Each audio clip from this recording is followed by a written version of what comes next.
और आज greater Noida, Noida Yamuna authority में जो प्रोजेक्ट लगाए जा रहे हैं उससे निश्चित उत्तर प्रदेश में निवेश होगा और निवेश के साथ साथ उत्तर प्रदेश में औद्योगिक विकास के रास्ते खुलेंगे। और इस अवसर पर हम इतना ही कहेंगे, अपने अधिकारियों से इतना ही कहेंगे कि विकास होना चाहिए, पूरी तरह होना चाहिए। नोएडा का विकास होना चाहिए, नोएडा के साथ साथ पूरे उत्तर प्रदेश का विकास होना चाहिए। लेकिन हम इतना ही चाहेंगे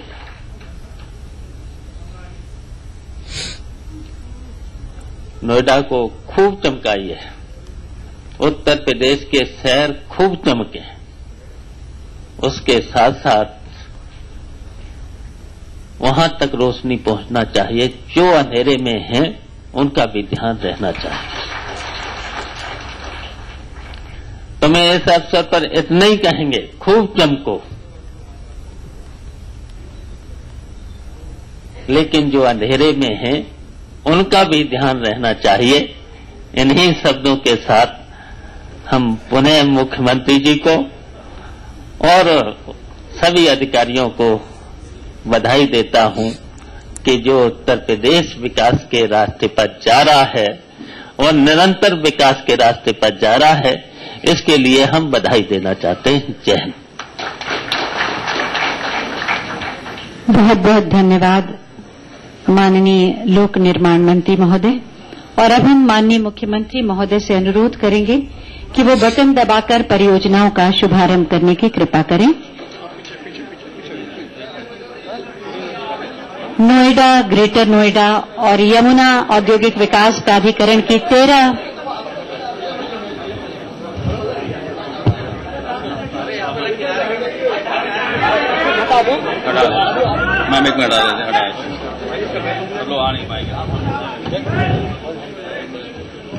बटन दबाकर शुभारंभ किया जा रहा है।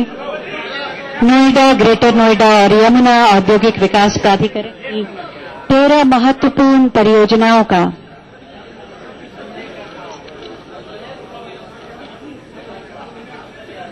विकास के लिए एक ऐतिहासिक पहल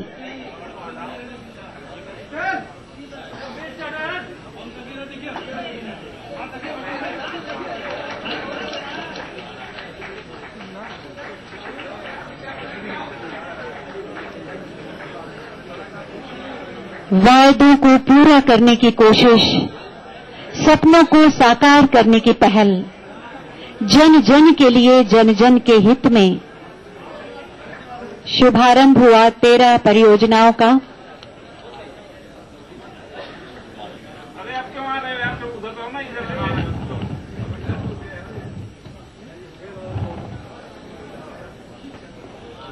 आज माननीय मुख्यमंत्री महोदय ने बटन दबाकर 13 परियोजनाओं का शुभारंभ किया, शिलान्यास किया।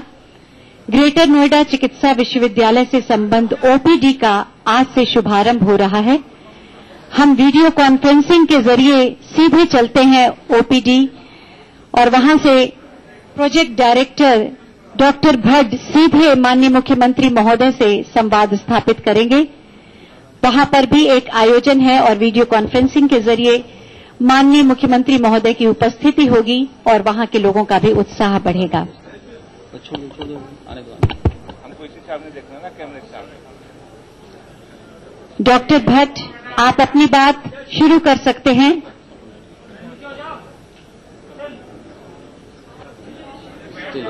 माननीय मुख्यमंत्री महोदय, आप कुछ कहना चाहें तो कहें। नोएडा में चिकित्सा विश्वविद्यालय की स्थापना माननीय मुख्यमंत्री जी के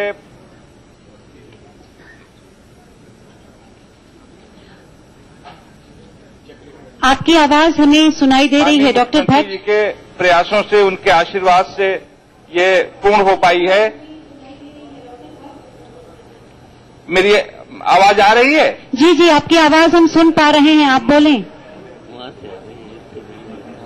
और आज इस चिकित्सा विश्वविद्यालय से संबद्ध चिकित्सालय के बाह्य रोगी विभाग का माननीय मुख्यमंत्री जी द्वारा शुभारंभ किया गया है। यहाँ मरीजों को देखने के लिए चिकित्सक लोग उपलब्ध हैं और करीब 200 की संख्या में मरीज भी आए हुए हैं। इतना पहले से प्रचार किया गया तो 200 के करीब 200 की संख्या में रोगी यहाँ आए हुए हैं दिखाने के लिए। डॉक्टर भट्ट, माननीय मुख्यमंत्री महोदय आपसे कुछ कहना चाहते हैं। औषधि उपलब्ध कराई जाएगी। बोलने दो अभी।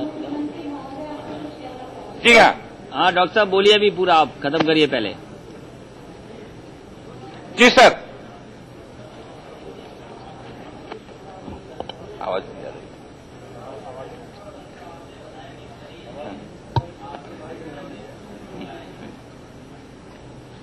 तो अस्पताल में चीजें जो उपलब्ध होनी चाहिए वो हैं कि नहीं है? बेड और दवाई और तमाम चीजों का है पूरा इंतजाम कि नहीं?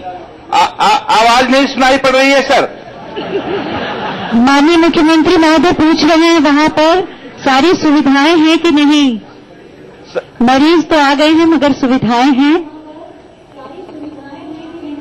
जी सर, बधाई दे दीजिए। हाँ, सभी जो मूलभूत सुविधाएं जो उपलब्ध होनी चाहिए वो इस चिकित्सालय में उपलब्ध कराई गई हैं और रोगियों का परीक्षण किया जा रहा, दवाई की सुविधा है और जांच की जो आवश्यक जांच की है वो सुविधाएं यहाँ जो बेसिक सुविधाएं यहाँ उपलब्ध हैं और उससे अगर और अधिक अतिरिक्त जांच की आवश्यकता होगी तो रोगियों के लिए यहाँ पे वाहन की व्यवस्था कराई गई है। जिला चिकित्सालय नोएडा से कराई जाएगी और तब तक 15 दिन के अंदर यहाँ पे जो और एक्सरे मशीन वगैरह लगनी वो लगवा ली जाएगी। चलिए डॉक्टर साहब, आपको बधाई और मरीजों का अच्छा देखभाल कीजिए, उनकी दवाई का अच्छा इंतजाम करिए। बधाई। धन्यवाद माननीय मुख्यमंत्री महोदय और धन्यवाद doctor Bhatt. Thank you sir, बहुत धन्यवाद सर, आपको बहुत धन्यवाद। और अब वहन योग्य भवनों तथा छोटे औद्योगिक भूखंडों की योजना की विवरणिका का विमोचन किया जाएगा माननीय मुख्यमंत्री के द्वारा।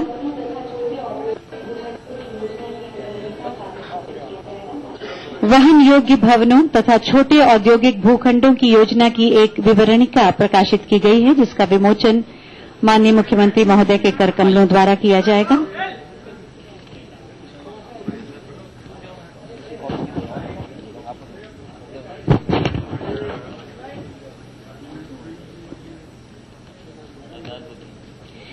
इस विवरणिका में पूरी परियोजना की पूरी जानकारी है।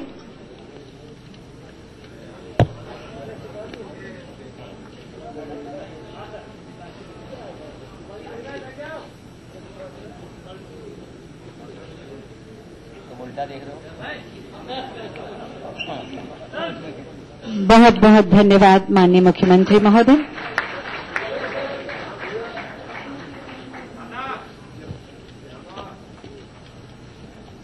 विवरणिका के विमोचन के बाद प्रदेश के अग्रणी उद्यमियों को गोल्ड कार्ड वितरित किए जाएंगे जिससे उन्हें अपने कार्य में किसी तरह की कोई बाधा न आए। उनके जितने भी प्रक्रियाएं होती हैं जो सरकारी क्षेत्र से जुड़ी होती हैं वो निर्विघ्न पूरी हों और विकास को गति मिले। माननीय मुख्यमंत्री महोदय से अब हम अनुरोध करेंगे कि अपनी शुभकामनाओं के साथ ये गोल्ड कार्ड प्रदान करें।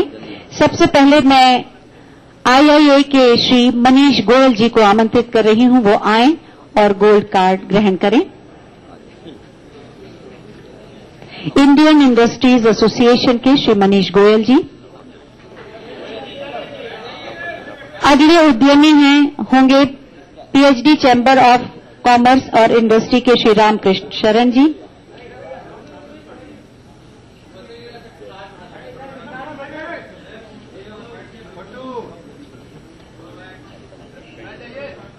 पीएचडी चैम्बर ऑफ कॉमर्स और इंडस्ट्री के श्री रामकृष्ण शरण जी और उसके बाद आएंगे श्री मनोज बंका प्रोविंशियल इंडस्ट्रीज एसोसिएशन के।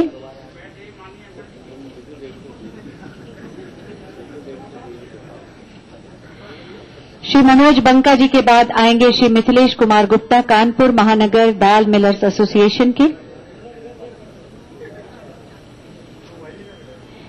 श्री सूरज भान अग्रवाल एसोचैन के आएंगे गोल्ड कार्ड ग्रहण करने।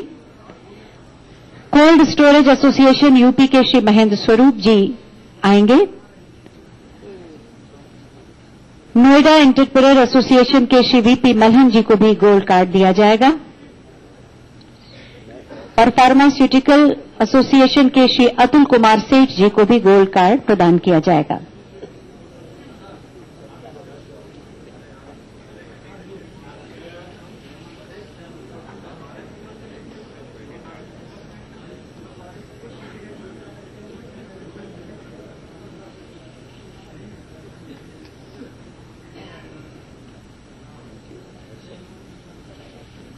बहुत बहुत धन्यवाद माननीय मुख्यमंत्री महोदय। प्रगति की आधारशिला दूरदर्शिता, प्रतिबद्धता और उत्तर प्रदेश के लोगों के जीवन में परिवर्तन लाने की सोच रूपी ईंटों पर रखी जाए, इस संकल्प के साथ आगे बढ़ रहे हैं माननीय मुख्यमंत्री महोदय। और आज के इस सुअवसर पर हम माननीय मुख्यमंत्री महोदय से अनुरोध करेंगे कि वो सभा को संबोधित करने की कृपा करें। माननीय मुख्यमंत्री माननीय श्री अखिलेश यादव जी।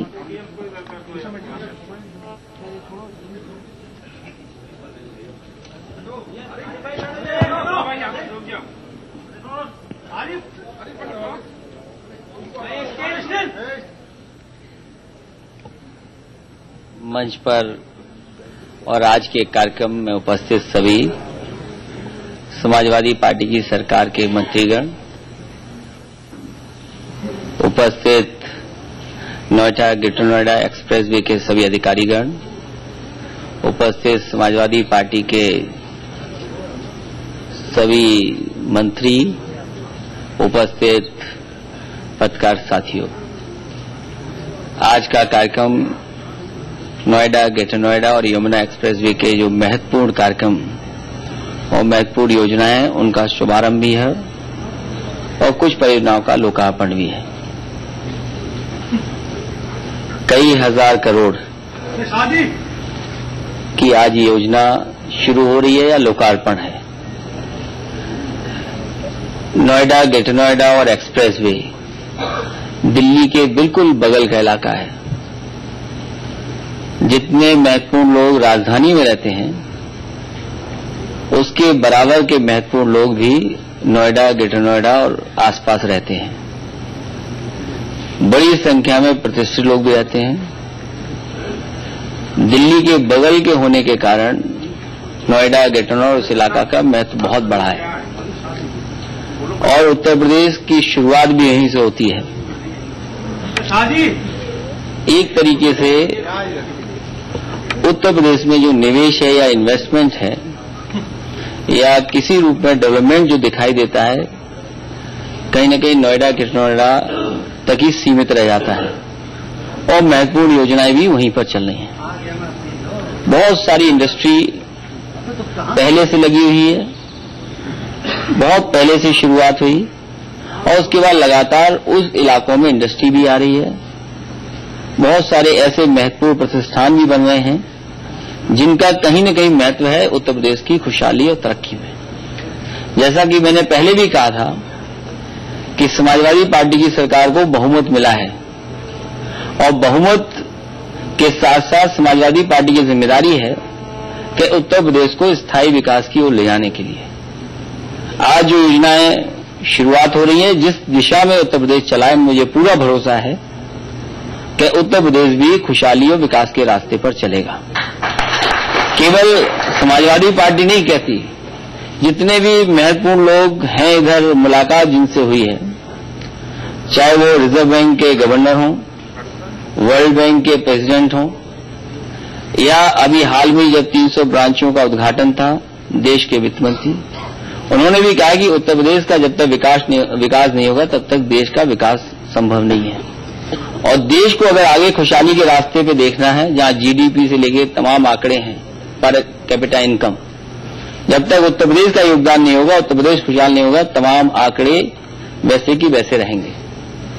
इसलिए उत्तर प्रदेश कैसे खुशहाल हो, पूरा उत्तर प्रदेश कैसे बढ़े, जहां इंडस्ट्री को हम लोग साथ दे रहे हैं या इंडस्ट्री कैसे आए, वहीं समाजवादी पार्टी की ये भी जिम्मेदारी है और इस पे भी हम लोग काम करेंगे। किसानों के हितों के पक्ष में ही फैसले होंगे।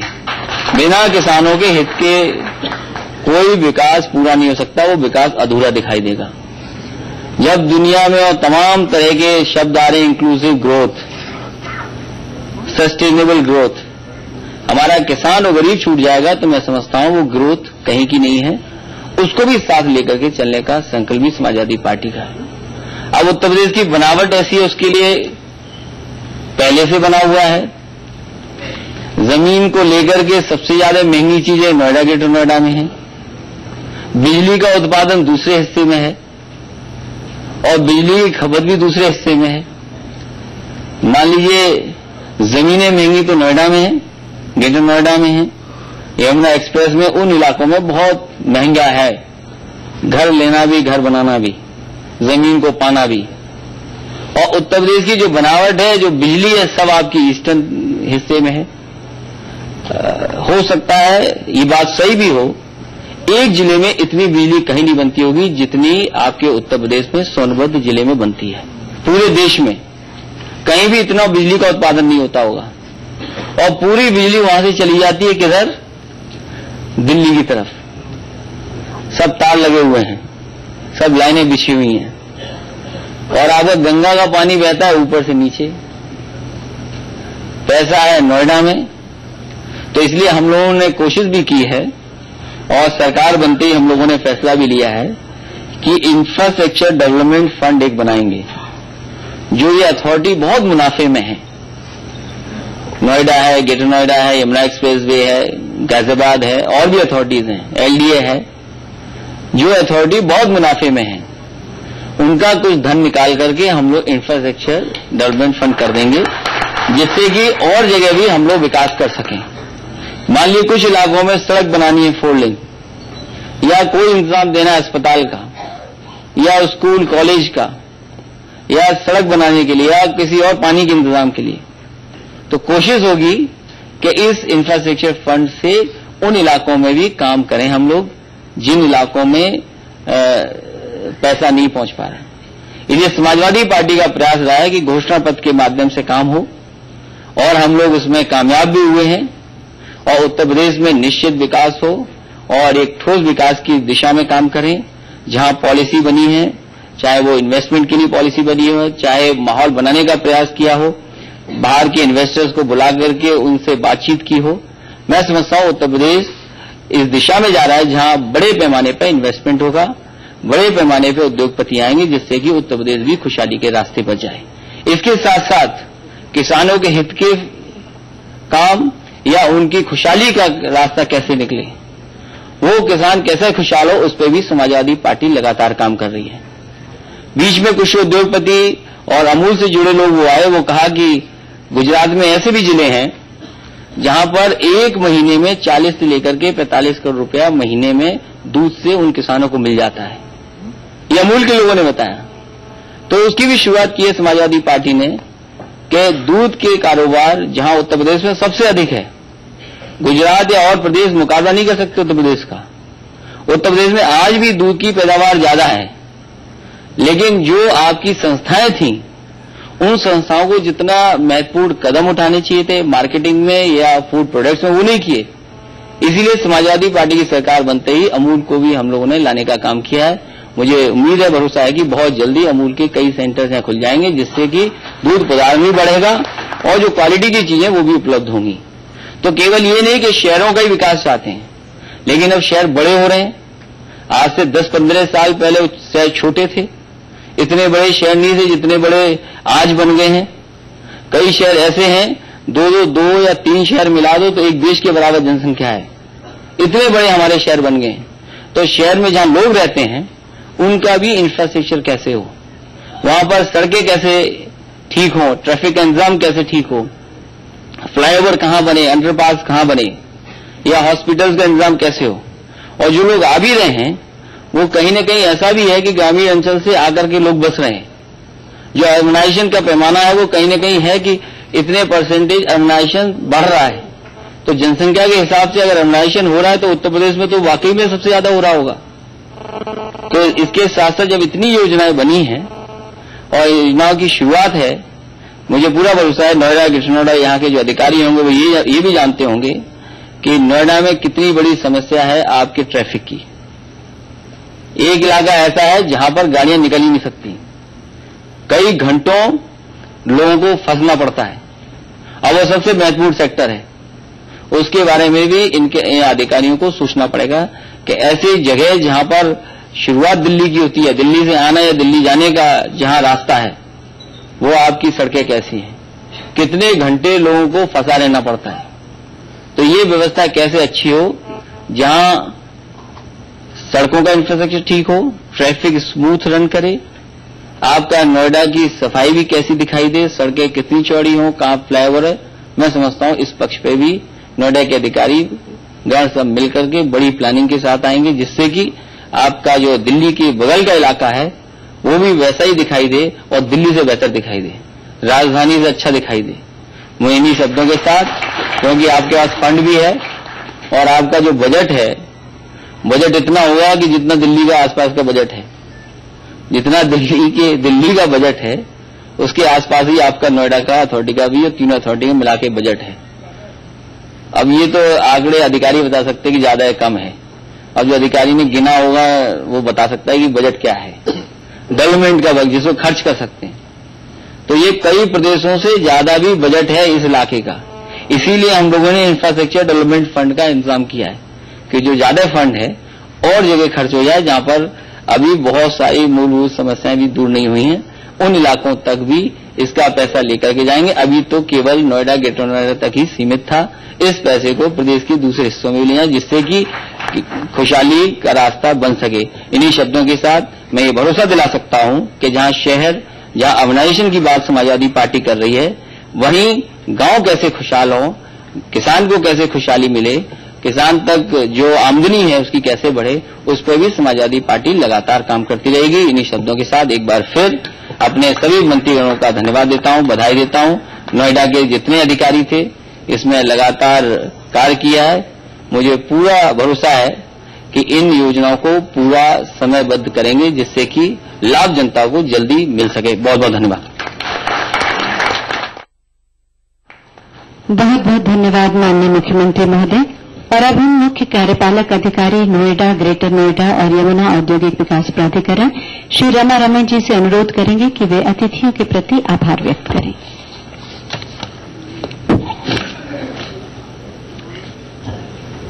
माननीय मुख्यमंत्री जी, मैं आपको नोएडा के, ग्रेटर नोएडा के यमुना औद्योगिक विकास प्राधिकरण के कृषकों की ओर से, वहां के उद्यमियों की ओर से और वहां के निवासियों की ओर से, और मैं अपनी ओर से भी हृदय की अंतरतम गहराइयों से आपका धन्यवाद ज्ञापित करता हूं कि आपने अपने मार्ग निर्देशन में आज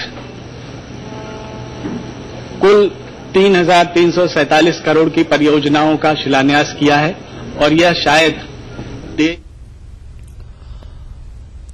तो नोएडा वासियों को आज यूपी सरकार ने एक बड़ा तोहफा दिया है, जिसके बारे में हम आपको लगातार बता रहे थे कि नोएडा की 13 बड़ी परियोजनाओं का आज मुख्यमंत्री अखिलेश यादव ने उद्घाटन किया है। 5 केडी में योजनाओं का मुख्यमंत्री ने वहां पर शिलान्यास किया है। लखनऊ से आप ये सीधी तस्वीरें लगातार देख रहे हैं। मुख्यमंत्री अभी संबोधित कर रहे थे और सबसे अहम बात यहां पर यह है, जिस तरह से मुख्यमंत्री अखिलेश यादव ने कहा कि उत्तर प्रदेश में समाजवादी पार्टी की बहुमत की सरकार है और सरकार ये चाहती है कि जो फैसले लिए जाएं वो फैसले ऐसे हों जो आम जनता के हित में हो और जिससे कि सरकार विकास के पथ पर अग्रसर हो, प्रदेश विकास के पथ पर आगे बढ़े। बातचीत करने के लिए इस वक्त हमारे संवाददाता दानिश अजीज हमारे साथ जुड़े हुए हैं। दानिश, सरकार ने आज नोएडा, ग्रेटर नोएडा और आसपास के इलाकों के लिए अपना पिटारा खोल दिया है। किस तरह की पहली प्रतिक्रियाएं वहां से सामने आ रही हैं?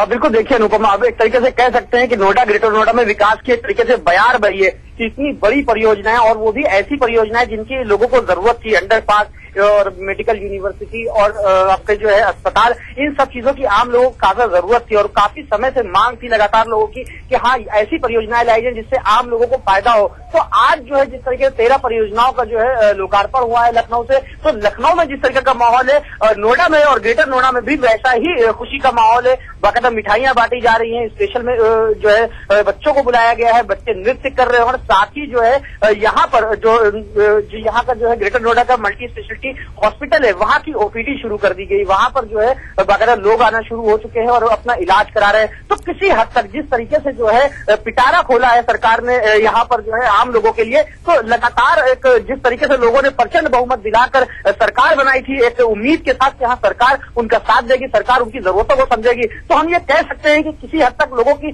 जरूरतें, लोगों को जो चाहिए था, जिस वजह से जो है लोगों ने सरकार बनाई थी, तो उनको पूरा होता दिख रहा है। विकास की गति पर नोएडा, ग्रेटर नोएडा पहले से ही एक हाईटेक शहर कहा जाता है और अब जिस तरीके की परियोजनाएं यहाँ पर लाई गई है, 3,337 करोड़ रुपए इन्वेस्ट करे गए बाकायदा नोएडा और ग्रेटर नोएडा में हर उस चीज को यहाँ पर लगाने और लाने की कोशिश करी गई जो कि जो है विदेशों में तक नहीं जो है मौजूद होती। तो किसी हद तक कह सकते हैं कि एक विकास की बयारबाई है और अब नोएडा, ग्रेटर नोएडा पूरे प्रदेश और देश में अलग ही पहचान रखेगा अपनी। जी दानिश, बहुत बहुत शुक्रिया हमसे बातचीत करने के लिए और जानकारी देने के लिए। हमारे संवाददाता दानिश अजीज नोएडा से जानकारी दे रहे थे कि वहां पर मिठाइयां बांटी जा रही हैं और लोगों में काफी खुशी है सरकार के इस कदम के बाद, सरकार के इस फैसले के बाद। तो कहा जा सकता है कि नोएडा के लिए सरकार ने आज एक बड़ा पिटारा खोला है। जिस तरह से 3,337 करोड़ की परियोजनाओं का उद्घाटन किया गया है।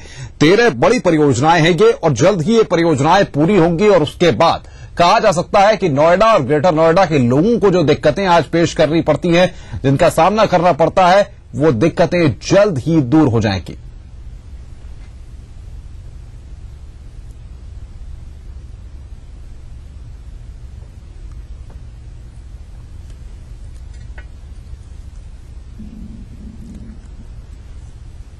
यहां रुकना है एक ब्रेक के लिए। ब्रेक के बाद भी खबरों का सिलसिला जारी रहेगा।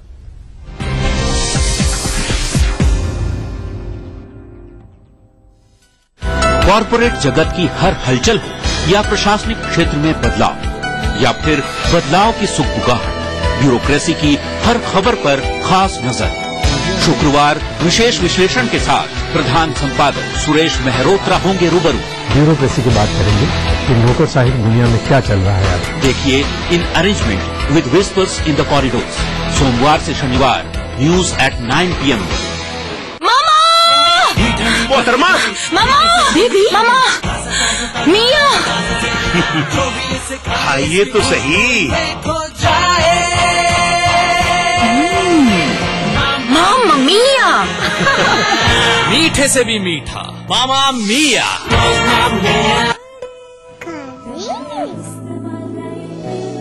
हमारा संकल्प हमें औरों से ही नहीं खुद से भी रहना है आगे। हमने बनाया बेहतर को और भी ज्यादा बेहतर। पेश है महाशक्तिशाली खड़ी डिटर्जेंट पाउडर।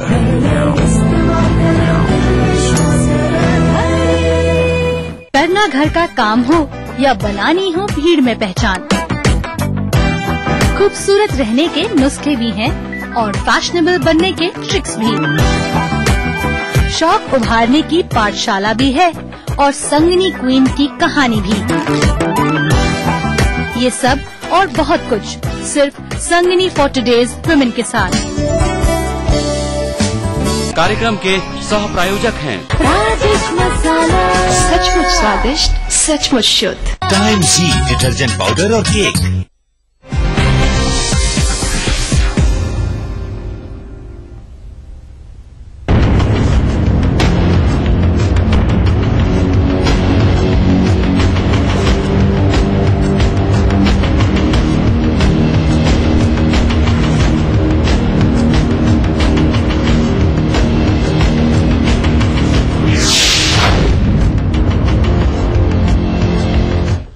गुटखा बेचा तो जेल। जी हां, यूपी सरकार ने गुटखे की बिक्री पर प्रतिबंध भले ही लगा दिया हो, लेकिन अभी तक गुटखे की बिक्री पर रोक नहीं लगाई गई है।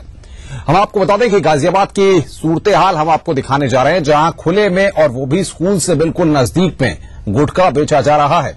यही नहीं, न ही गुटखा बेचने वालों को और न ही खरीदने वालों को इस प्रतिबंध की कोई जानकारी है। यानी कि उत्तर प्रदेश में गुटखे पर बैन है, उसके बावजूद गुटखा धड़ल्ले से बेचा जा रहा है और लोग उसको खरीद भी रहे हैं। लोगों को जानकारी ही नहीं है कि प्रदेश में गुटखे पर बैन लगा दिया गया है।